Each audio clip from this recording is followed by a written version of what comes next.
Hey, this is Jason Lo, and I am with my good friend, the award-winning documentarist, Jay Taruk, journalist, and has been in the industry for like mga tagal na, bro, no? Matagal na. Mga 30 years mahigit, no? Easily. Yeah. Yeah, easily 30 years. You started mga 5 years old, no? But, Tama ka dyan. Oo. Kaibigan nga kita, Jason. Oo. Tapos, we are in his new art gallery. It's Brixton Art Space. Brixton Art Space, because that's also one side of Jay na he's a long-time art collector. Yeah. And one of the people who really loves art, and now he wants to share that love to others. So, Jay is also an anchor in TV5. Yes. I have a show on 1PH. Yeah. It's a daily newscast, a 30-minute newscast called Mukha ng Balita. Oo. So, every day, it's 5 to 5:30. Yeah, yeah. So, yeah. Oh, mukhang alam naman ng mga ano natin, viewers. But we wanna discuss something that's really serious, no, in a sense, na the other side of Jay, na medyo personal for them. And I read a lot of comments by especially the parents who have PW children and those who are PWD. And alam naman natin na naaapektuhan ngayon yung mga PWDs because of also what's happening now, which we will be talking about later also. Pero si Jay has a PWD daughter. And yung daughter niya kasi, tsaka yung daughter ko are best friends since they were like mga 6 or 7 years old. Talagang lagi silang magkasama, lagi silang magkalaro, to the point na my daughter would want to stay with his daughter, kahit na maraming mga playmates sila. But bilib na bilib kami sa inyo ni June, kami ng wife ko si Kat. Hindi namin ma-imagine what you experience with her condition, no? How was it for you when you found out first? Nalaman namin yung condition ni Sophie way back when she was around 2 or 3 years old. Now she's 16 na si Sophie. So, mahirap in the sense na we weren't prepared for, such a revelation. When we found out about her condition, alam namin walang cure. Ito yung sinabi sa amin ng mga doctors, no? She has a spinal problem, may issue dun sa kanyang spine, degenerative yung nature. Maaaring hindi na siya makalakad. So, for the rest of her life, no? Nung nalaman namin yun, and of course yung information na maigsi yung lifespan ng mga may ganyan, initially it was SMA, spinal muscular atrophy. Yun pa lang, na-shock na kami.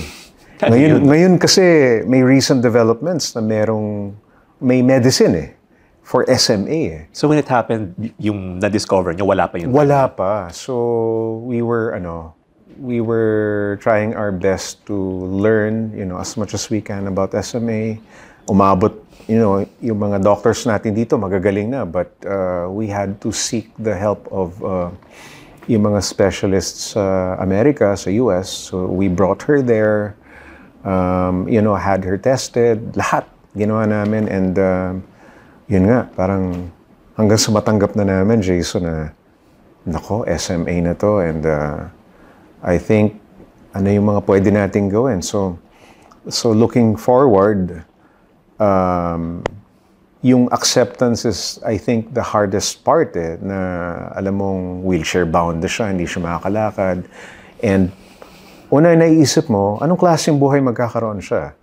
Anong quality nung kanyang life, no? Because she was very young then, 3 or 4 years old. Parang paano yung social life niya, paano yung education niya, paano yung, di ba, makakapag-asawa ba siya, pwede ba siya magkaanak. So, lahat yan, parang kaming dalawa, couple kami, parang too much to take in.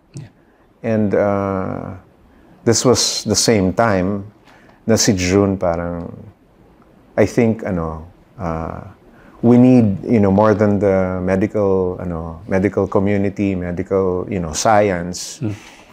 I think kailangan na nating, mag-focus, and doon ako dinala ni June sa, Victory Church, which,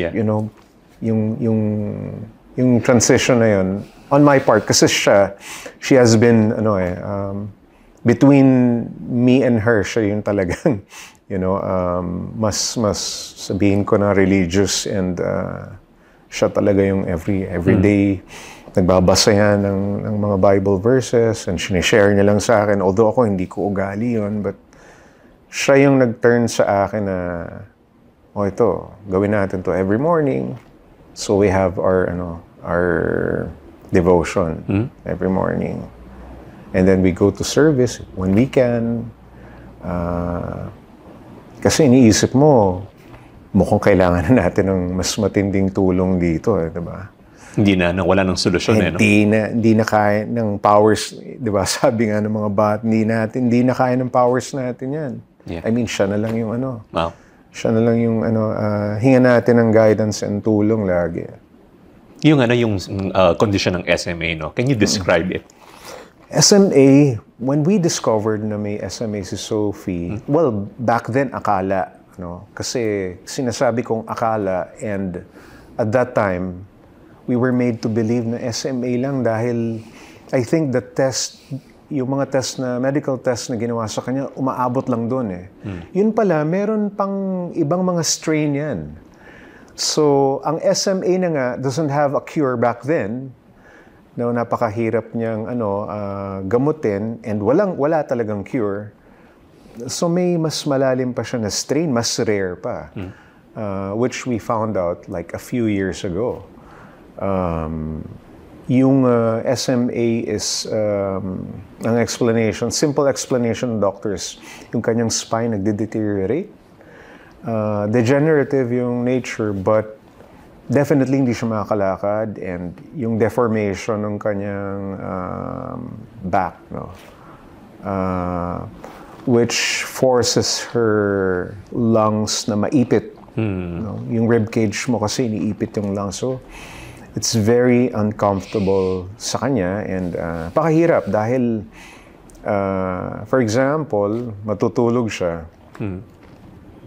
Nagtitake turns kami ni June, my wife. I heard. Dahil when she needs to turn, hindi niya kayang i-turn yung sarili niya. We need to turn her on one side. Pag nangawit na, di ba nangangawit tayo, we turn. Can you imagine, Jason? Ikaw nga, pag natutulog ka minsan, to turn to the left side, parang effort yun eh. Yeah. Your whole body moves eh. Yeah. Can you imagine a person na hindi niya kayang gawin yun, and she needs someone to turn her to one side. So, every night. 1-2 hours, you have to turn her, or? Pag nangawit siya, every so often, basta she needs us. Let's say, ako yung nakatoka. Kasi we take turns, ako yung nakatoka. Pagka ako yung katabi niya, Dad, so she needs me. O, ito-turn ko siya. Pagka nangawit na siya dun sa left side or right side, tatawagin ka ulit niyan, Dad or Mom, ito-turn namin. Ang mahirap, pag may sakit. Pag nagkasakit si Sophie, yun yung time na hindi mahaba yung tulog niya. So, maigsi yung yung gising siya lagi, kumbaga. Pag gising siya, of course, kailangan mo magising dahil she can't do anything kung walang nagbabantay. Anyway, nasanay na kami. So how many years na? It was one of the things that we learned in coping with her, in her case. Of course, pag magba-bathroom, iba pa yun. When she needs to go to the bathroom, kailangan mo siyang i-prop, kailangan mo siyang buhatin.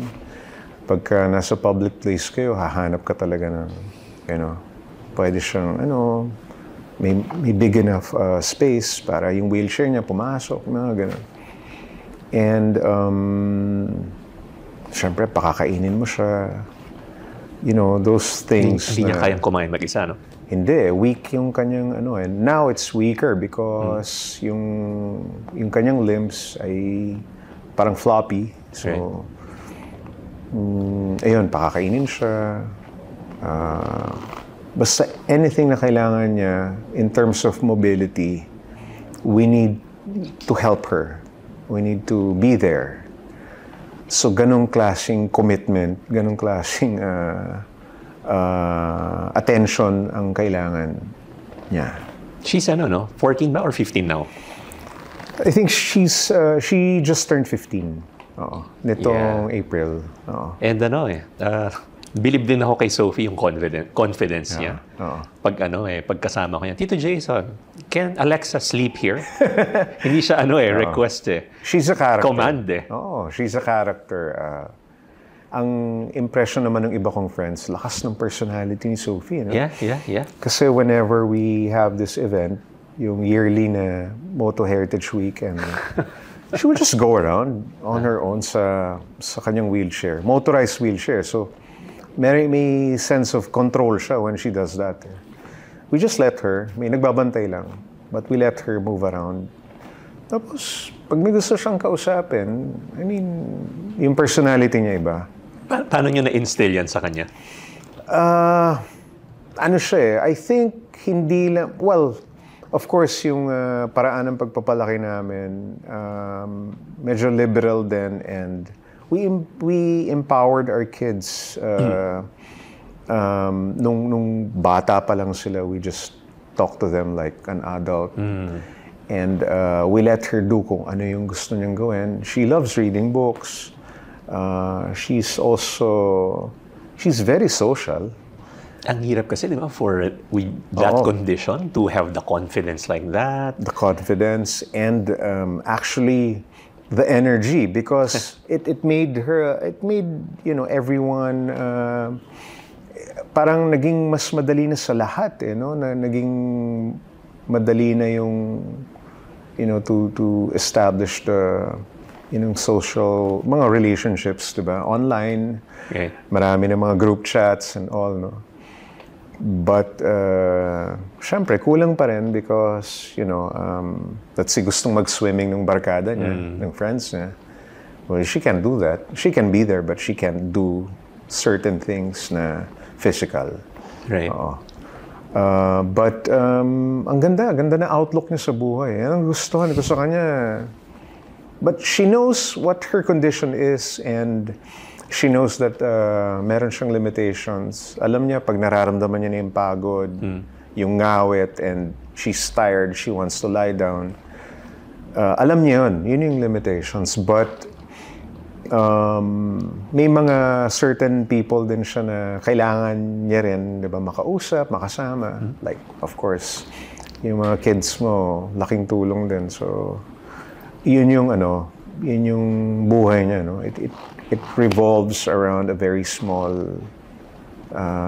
world na lahat naiintindihan kung ano yung sitwasyon niya. And then vice versa, naiintindihan niya na may limitations din siya. Has she ever asked you na parang, why me? Dad, why me? Alam mo, at an early age, I think probably she was 5 or 6 years old. Si June would instill and would talk to her like, Sophie, ito yung sitwasyon natin. This is what's going to happen. 5, 6 years old. So parang adult talaga na. Kinakausap niya na. We actually came across a video of her talking to her mom. Na tinatanong siya, Sophie, what is your medical condition? Alam niya, ang sinasabi niya, I have SMA. Alam niya, tapos sinasabi niya, ito yung mga limitations na, ito yung mangyayari. Tapos parang sinasabi niya pa rin that parang right now you can't walk. Parang sinasabi niya rin, I know that I can't walk, but someday, when everything's okay, pagkasama niya na si Papa Jesus, si Lord, parang magna-normalize sa lahat, di ba? So, ganun yung outlook niya at a very young age. And then, I actually find her very strong kasi I think nakuha niya kay June. ang ano niya eh, ang parang yung acceptance is there. Yung alam niya yung limitations na, but she actually understands exactly what's happening. Parang instead of shielding her, no, at an early age, inano niyo na kagad. Hindi kami ayaw namin gawin yun kasi later on, I'm sure pagka nag-mature siya, marirealize na, ba't di ko nalaman to way back? O di kaya baka mas mahirap yung acceptance when you're older. So, kami, we want to talk to her na parang di ka na namin bobolahin, walang sugar coating dito. This is going to be our journey. Pero sasamahan ka namin ni mommy and daddy. So, yun. Ganun ang namin. I think that's good advice also sa mga parents. Natatawa kasi kay June eh. June is di ba? Dominant at prangkang tao. Kung ayaw ka niya, sasabihin niya sa'yo. But that also instilled that yung parang internal strength. Somehow nag-rub off yun kay Sophie and I can see it eh. And what's good about Sophie? Galing din ang sense of humor ni Sophie. Kung ewan ko napapansin ba, but she actually finds humor in everything na ginagawa niya. And pagkausap mo siya, hindi siya parang bata. Para na lang kung may gusto siya, lalambingin ka. Yung pala magpapabili ng ganyan, I want this, I want that. Ganun. Pero lagi ko rin yan experience. Kita Jason, diba? 1 more hour, maya 3 hours na nandun pa siya. Manipulative But what advice can you give yung mga parents na who has kids who are also mga PWDs? I think it's important that we assure our children, our kids, in the case of Sophie, i-assure mo na it's not an easy journey, but we're going to be here. Give them the full confidence. Full confidence. Full confidence na hindi sila magda-doubt na what if I turn 20, what if I turn 30, di ba? What if wala na kayo? What if you're gone already? Parang ang hirap kasing magbigay ng assurance na wala namang mangyayaring mali eh. But sinasabi namin, it's not gonna be easy, it's gonna be hard, pero of course, nandito tayo sa journey na to na hindi tayo mag-iiwanan, di ba? Dito kami lagi. I can only imagine, grabe, no? Kasi yung mga kids ko, I have, di ba, 3. Si Gabby Alexa, 16, 14, and our baby. Your baby. Pero ang conversation namin is, Dad,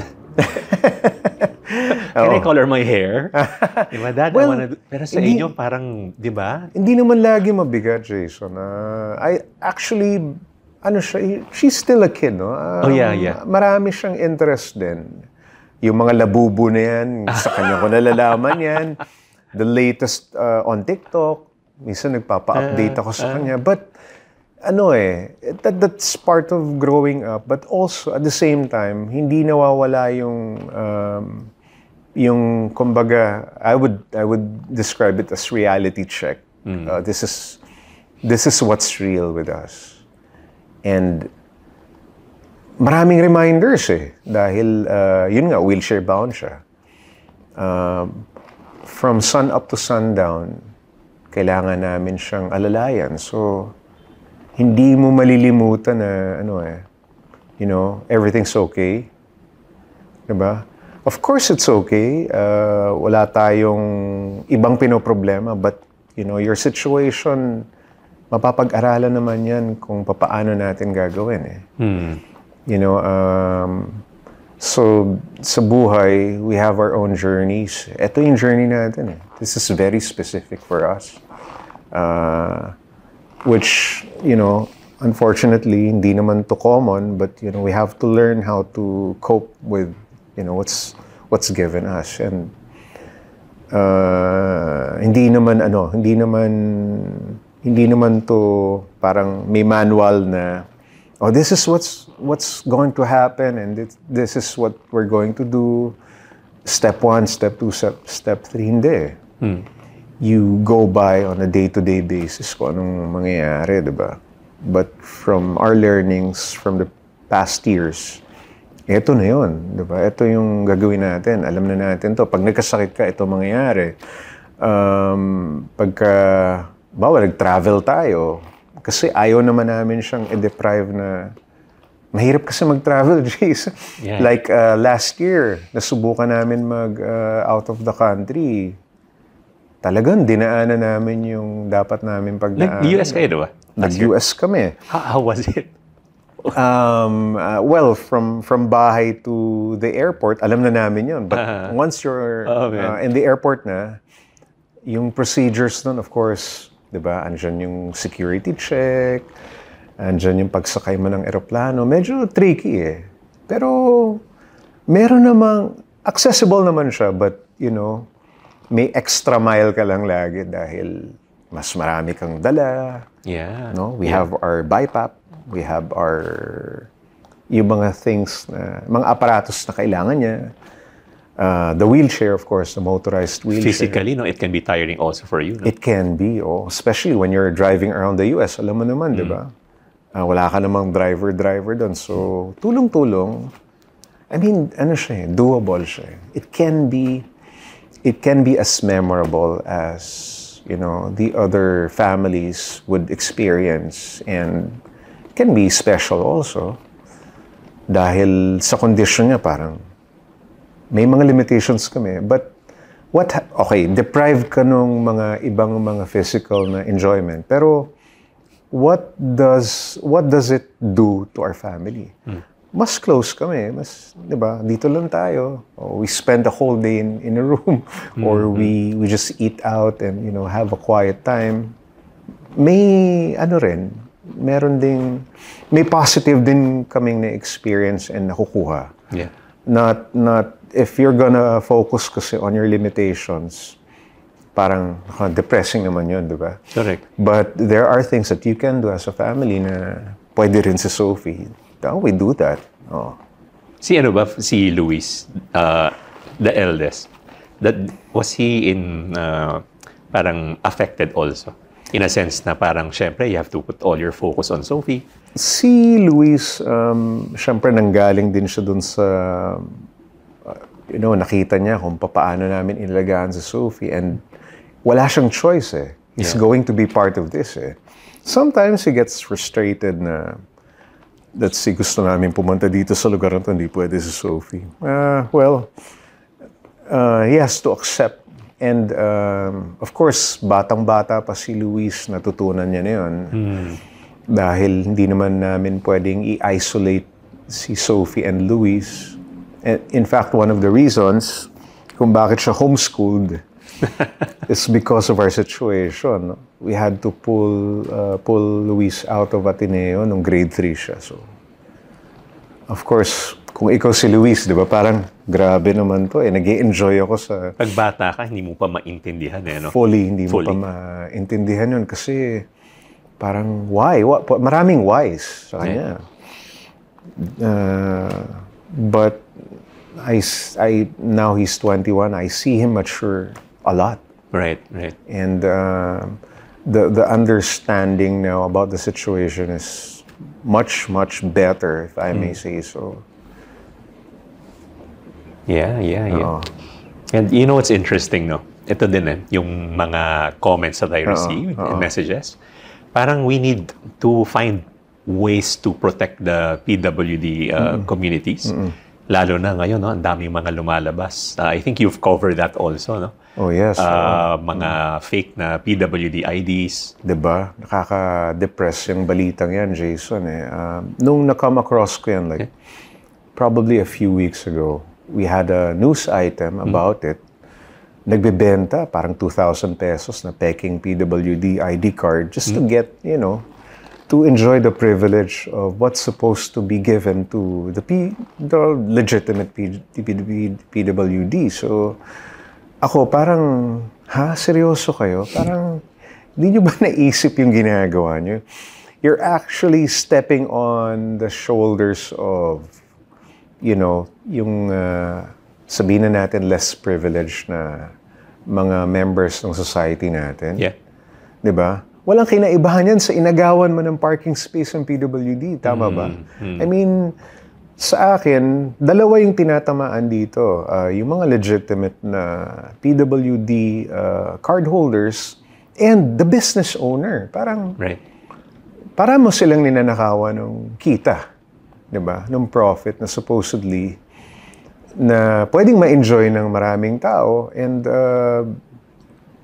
the fact na pinagkakakitaan niyo is something parang tingin ko heartless eh. Right. 'Di ba? Ginawa niyo pang scam, 'di ba? Parang ginawa niyo pang excuse para makapangloko ng tao, which is really foul.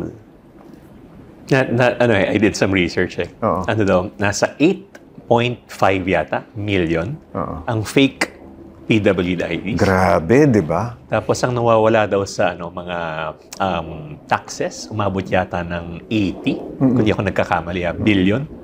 And then sa mga establishments giving discounts, umabot ng 100 plus billion na, kung di ako nagkakamali. Laking pera nun. Oo. But kayo mismo sabi mo na meron na experience yung parang hinahanap yung PWD ID card nyo. Ayaw maniwala. Kung legit siya, nakikita naman na naka-wheelchair si Sophie. There are establishments which kami ni June, we totally understand kasi sa daming beses na namin nag-present ng PWD ID. No? There are occasions na may iwan mo yan sa bahay. And unfortunately, may mga times na wala kami maipakita. There was this one restaurant, no? And I totally understand, don't get me wrong, na procedure. Sir, pwede ba makita yung PWD ID? Parang, ako naman, nung na-realize ko na hindi namin dala, ito sa wheelchair yung anak ko. So, ano nangyari? Hindi nyo dala? Ginrant nila? Or... May times parang naiwan sa bag ni June. Yeah. But, okay naman yung pag-handle niya. And in-explain naman. Sir, naintindihan po namin. Andyan si Ma'am, si Sophie. Ang problema, we need to encode the ID number. Na I think we need it to process the discount. Sabi ko, so we had to talk to the manager. Sabi ko, pwede ko ba makausap yung manager niya? Explain ko lang yung site namin. So, di naman namin inaway. Dahil alam naman namin, obvious, meron kaming PWD. So, ginrant nila? Yeah, napaka-courteous naman ng explanation ng manager. Sabi niya, Sir, pasensya na kayo dahil SOP lang po na hindi kasi makakount yan as a PWD discount kung wala yung number, and hindi po namin hiningi yung card nyo kasi kami naman po yung masisita. But anyway, i-honor pa rin po namin yung nyo. So, I don't know if all the establishments are like that, but can you imagine kung hindi kami pinagbigyan and we were deprived of that privilege, and at the same time, alam ko na may scam. Yeah. Merong mga sindikato na nagbebenta ng fake na PWD. Parang nakakasama ng loob. May Facebook. Nakakasama ng loob pagka ganon, Jason. Kasi unang-una, paano yung parang unfair ng sistema, di ba? Yeah. Yun lang yung may isip ko as a parent. And natuto na kami. So we took a picture. Digital copy na lang. Because most of the establishments, I learned na, sir, kahit picture lang, papakita nyo lang sa amin, okay na yan. Yeah. So, naman namin, I mean, we comply naman. And yun nga, nakakalungkot lang. Nakakasama lang ng loob na etong mga taong to, yung mga nanloloko na fake na PWD ID card, kumikita ng malaki, pinagkakakitaan yung situation na yun, diba? Nasa 500 to 2,500 daw. And there was one, I think si Senator Gatchalian yung nag-release, na parang nasa LGU pa. May may component na national, merong local.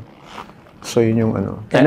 I'm sharing this kasi maraming mga PWD na nahihiyang gumamit dahil doon. Kasi ako rin, I was not informed na hindi lang pala physical, but also those things that you cannot, that are not visible. So alam natin yan kapag deaf, mute, pero pati pala ang not mental health but mental disability. Correct. Intellectual disability, learning disability. So yung parang balance on how to be sensitive with these people and understand their needs. But also yung kabilang side naman na, di ba? Parang pag-establishment ka, ano bang gagawin ko?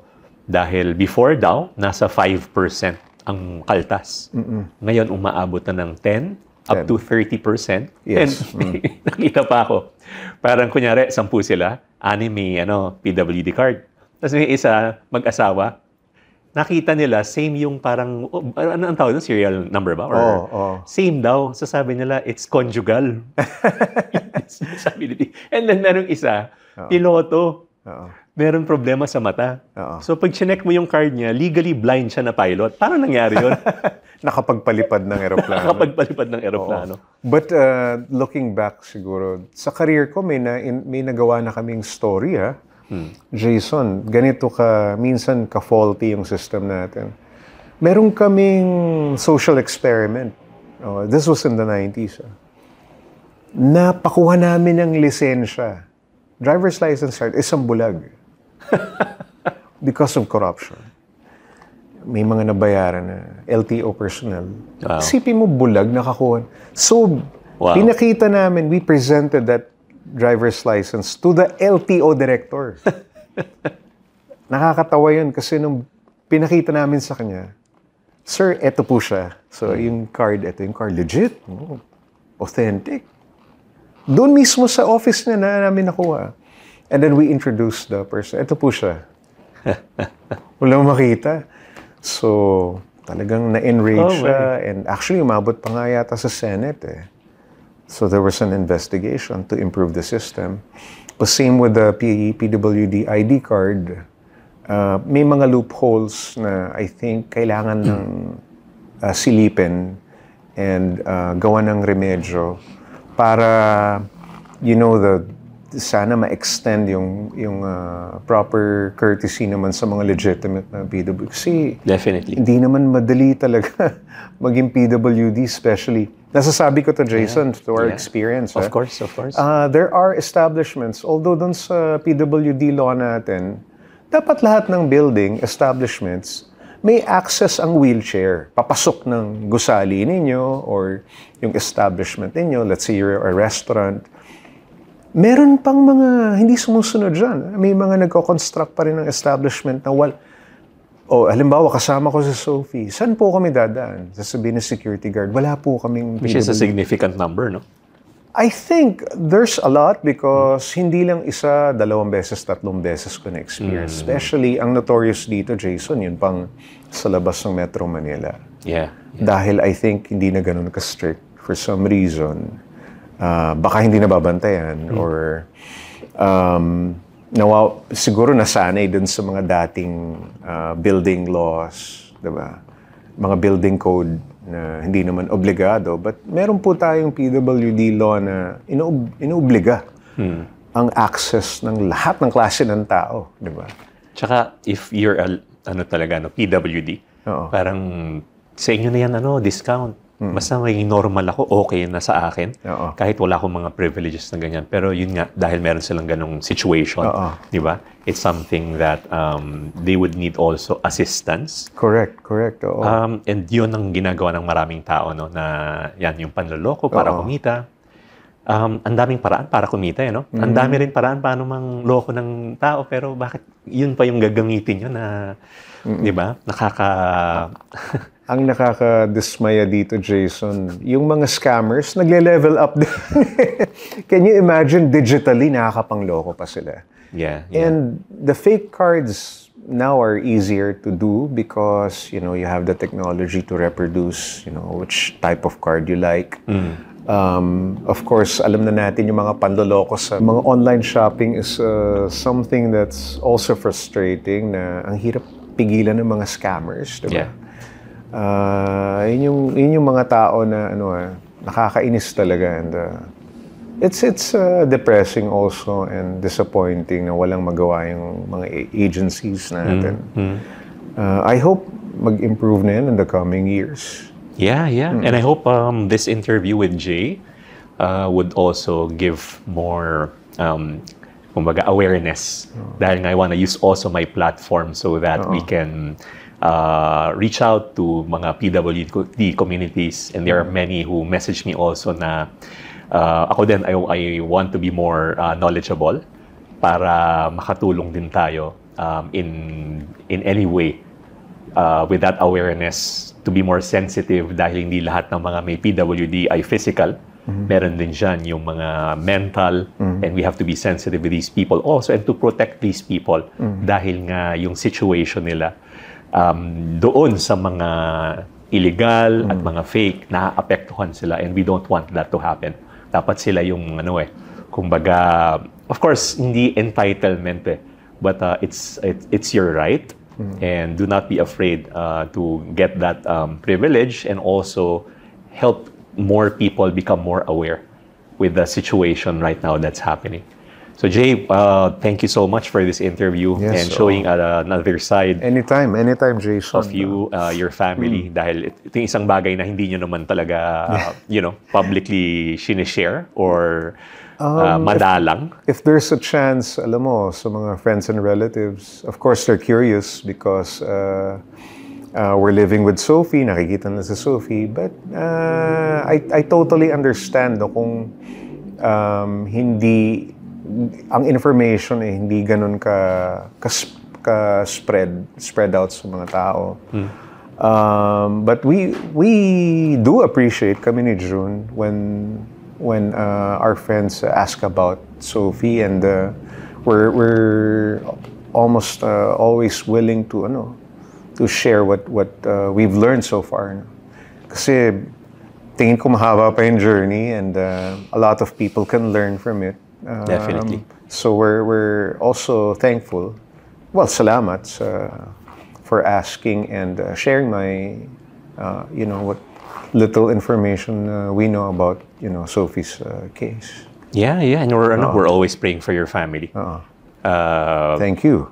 Yeah, lang kami, believe lang kami talaga sa inyo. Tsaka kay Sophie, grabe yung ginawa nyo for her to have that kind of confidence. Yeah, Sophie's to her credit naman, grabe rin yung lakas ng loob nun. Lakas ng loob nun, Sophie. I know. She's I think she's one of a kind also. She's unique. She's very unique, so and she will I believe she will also inspire a lot of families who are experiencing the same thing. Jay, maraming salamat. Thank you. My and pleasure, congratulations Jason. to your okay. Please do visit us more often.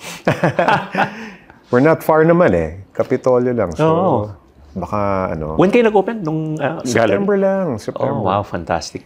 And also, of course, if you'll notice, it's not your usual white box art gallery, na puro artworks lang yung makikita. I also want to invite, friends, like you and yung mga close friends natin who want to hang out and, have a conversation. Okay then. Excited ako kasi mga more than 1 year ko na tinatanong si Jay about paintings. Okay ba? Sasend ako ng picture. Okay ba to? So, bibigyan niya ako ng honest feedback niya. Ay, eto na pala, yung iniintay ko. Baka isa yan sa mga reasons why I put up my gallery. Kasi I would send you di ba, mga information about, ang passion, ang hirap din pigilan. I mean, if you're passionate about something, hirap parang itago lang, keep it to our house, this is my collection. It's not something that it's easy to keep to yourself. Kita yung passion mo pag nandun kami sa bahay nyo. Mga 2-3 oras. Painting ang artwork. May toys pa. Art toys. Oo. It's something na I'm always happy to share sa lahat. Yeah. Hey, maraming salamat. Thank you. Thank you. Jason. Thanks for coming. And thank you to the viewers and listeners. The Unique Life is back. We'll see you soon.